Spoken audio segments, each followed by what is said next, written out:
আজই ডাউনলোড করুন আর এনজয় করুন আপনার পছন্দের শো। মান সম্মান বলে আর কিছু রইল না। এই যে শুনুন, দুঃখ করার না কিছু হয়নি, এইভাবে খুশি থাকুন আপনাকে এখানে আর্য সিংহ রায় বলে কেউ চিনে ফেলে। আপনি যে এতক্ষণ সত্যি কথাগুলো বলে যাচ্ছিলেন, কেউ আপনার কথা বিশ্বাস করছিল? করছেন না তো? দেখুন, আমিও মিথ্যে কথা বলা পছন্দ করি না, কিন্তু এটা তো বাঁচা মরার লড়াই ছিল। হ্যাঁ, আমি তোমার কোনো ক্ষতি হতে দিতাম না। আর আপনার কোনো ক্ষতি হলে না, এতক্ষণ রাতের সাথে আপনি মারপিট করে এলেন, তারা তো গুন্ডা। এখানে কাউকে গুন্ডা বলে মনে হচ্ছে? আপনি কি এনাদের সাথে মারপিট করবেন? আপনি বলুন, করবেন মারপিট? আর দেখুন, আমি যেটা বলেছি সেটা মাথায় রাখবেন না। কেন বলেছি সেটা শুধু বোঝাচ্ছে। বলে দেবে এইরকম একটা কথা হয় নাকি? বাবা বাবা বাবা, সেদিন যে মন্দিরে আমার আর আপনার গোত্র এক করে দিচ্ছিল তার বেলা। হ্যাঁ, আপনার নামটা বলুন। আমার নাম আর্য সিংহ রায়। গোত্র? ওই কাশ্যপ গোত্র। অপর্ণা আর গোত্র। তোমার গোত্র বলতে হবে না আলাদা করে, স্বামীর গোত্রই স্ত্রীর গোত্র হয়। অপর্ণা সিংহ রায় কাশ্যপ গোত্র। ঠিক আছে, আমি বুঝতে পেরেছি আপনার এত অসুবিধা হচ্ছে। আমি বরং সত্যিটা বলে দিই, তাহলে সব ঠিক হয়ে যাবে। এতক্ষণ তো মিউ মিউ মিউ মিউ করছিলে, কথা বেরোচ্ছিল না, এখন তো থামতেই চাইছো না। দাঁড়াও না গো, এরা স্বামী স্ত্রী না হয়ে যায় না। এদিক ওদিকে কিছু করতে আসতো, লোকেরা তো সুহাগ করে, দেখছো না? এরা এর মধ্যে ঝগড়া করছে, আর কোনো সন্দেহ নেই এরা স্বামী স্ত্রী।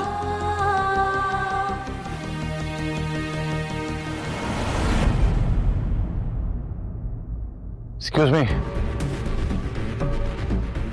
Excuse me. Yes, yes sir. Mister Arya Singha Roy কোথায়? উনি রুমে নেই। স্যার তো বেরোলেন। কতক্ষণ আগে বেরিয়েছেন?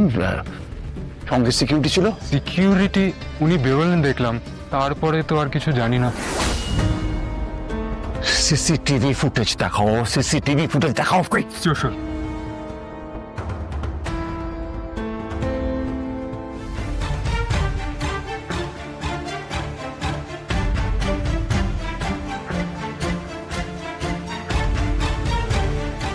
আমি বারবার বলে দিয়েছিলাম এই স্যারের সমস্ত মুভমেন্ট আমাকে আপডেট করতে, তা সত্ত্বেও ওনার রুমের বাইরে সবসময় সিকিউরিটি থাকার কথা, তা সত্ত্বেও উনি একা একা হোটেল থেকে বেরিয়ে গেলেন। আপনারা কেউ কিছু জানেন না? চলো ম্যানেজার, চলো ম্যানেজার। কিঙ্কর, কি হয়েছে? চাচাচ্ছ কেন? Any problem? Big problem madam. কি হয়েছে? এই স্যার রিসোর্ট থেকে একা একা বেরিয়ে গেছে। হোয়াট? একা গেছে? স্যার, আমায় ডেকেছিলেন আপনি? মিস্টার আর্য সিংহ রায় যে রিসোর্ট থেকে বেরিয়ে গেছেন, আপনি জানেন কখন গেছে?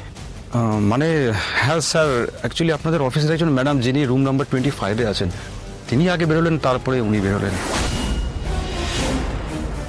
অপর্ণা, আমি জানতাম এরকম কিছু একটা হবে, তাই জন্যই জিজ্ঞেস করেছিলাম একা গেছে কিনা। স্যার, আমি খবর পেয়ে চলে এসেছিলাম, কিন্তু তার আগে উনি বেরিয়ে গেছেন, তাই সিকিউরিটিও দিতে পারিনি। আপনি কি এখন? কিঙ্কর প্লিজ এদিকে এসো। ওদের দোষ দিয়ে এখন কি লাভ একটু বলবে? তুমি জানো না কেন? Why were you not alert? Kinkar, আমি বুঝবো কি করে? আমি ভাবতে পারছি না। আমি ভাবতে পারছি। এতদিন হয়ে গেছে, তুমি এখনো ভাবতে পারছো না? কি করে? প্লিজ দেখো এখন কোথায় গেছে। সেটা তোমাকে বলে দিতে হবে না ম্যাডাম, খবর আমি ঠিক জোগাড় করে ফেলবো। তো করো। শুনলে তো, এই স্যার একা বেরিয়েছে, অপর্ণা আগে, তারপরে এ স্যার। সেখানে তোমার ডাউট হচ্ছে এখানে অন্য কোনো একটা গন্ডগোল নিশ্চয়ই কিছু একটা তো হয়েছে। এতক্ষণ একরকম ভাবছিল ওনারা, এবার তোমার কল্যাণে আরেক রকম ভাবতে শুরু করেছে। মান সম্মান বলে আর কিছু রইল না। এই যে শুনুন, দুঃখ করার না কিছু হয়নি, এইভাবে খুশি থাকুন আপনাকে এখানে আর্য সিংহ রায় বলে কেউ চিনে ফেলে।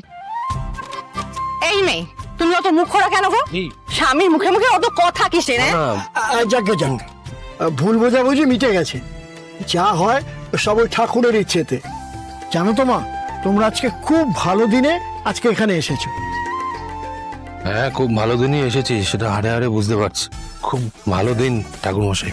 আজ আমাদের রাধা মাধবের পুজোর দিন, খুব বড় করে আজকের পুজো হবে। আর রাধা মাধবের পুজো? হ্যাঁ গো, আজকে প্রথমবার তোমরা এখানে এলে, তাই আজকে তোমরাই আরতি করবে।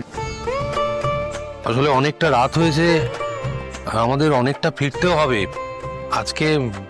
আচ্ছা আচ্ছা, ঠিক আছে, পুজোটা সেরেই ফিরবে। দেখো, আমরা কিন্তু না বুঝে তোমাদের সাথে খারাপ ব্যবহার করেছি।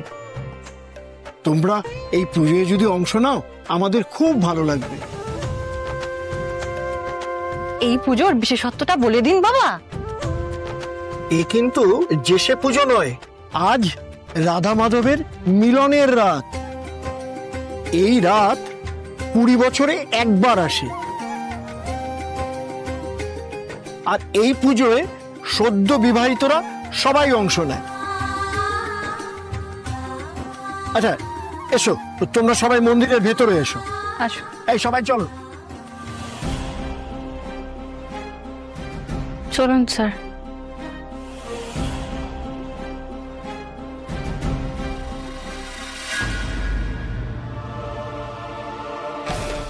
মাদ্রিল, এবার তো বাইরে সবাই চলে গেছে, এবার আপনি আমাকে বলুন ওই ঘরের রহস্যটা কি? মানুষই, তোমার শরীর খারাপ, ডাক্তার তোমাকে রেস্ট নিতে বলেছে, ঘরে যাও। রেস্টের থেকেও এখন এই প্রশ্নের উত্তরগুলো পাওয়া আমার জন্য খুব জরুরি। এগুলোই তো আমাকে আরো বেশি অশান্তি দিচ্ছে। মানসি, চলো ঘরে চলো, ঘুমোতে হবে। চল অর্ক, তোমার ঘুম পেলে তুমি যাও। আমাকে মাদার ইন লর কাছ থেকে জানতেই হবে ওই ঘরে কি আছে, মানে কেন ওই ঘরে আমরা ঢুকতে পারবো না। শুধুমাত্র আর্যদার কেন পারমিশন আছে ওই ঘরে ঢোকার? প্লিজ, তুমি জানো আমার। কিন্তু আমি তো এগুলো না জেনে এখান থেকে যাব না। আমি তোমার সব প্রশ্নের উত্তর দিতে বাধ্য নই মানসী।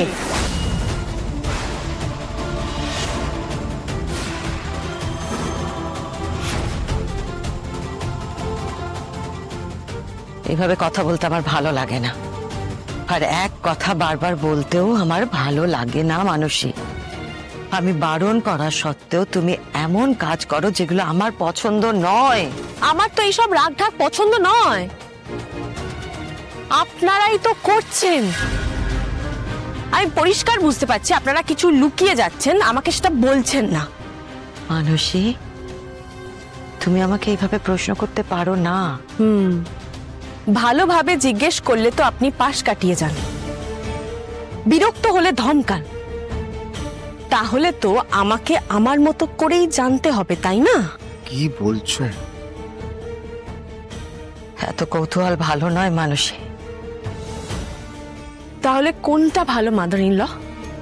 আপনার আর আর্যদার কথা মতো চলা? আচ্ছা, আপনার যদি মেয়ে থাকতো আর আপনার কাছে এইগুলো জানতে চাইতো, তাহলে আপনি কি করতেন? এড়িয়ে যেতে পারতেন?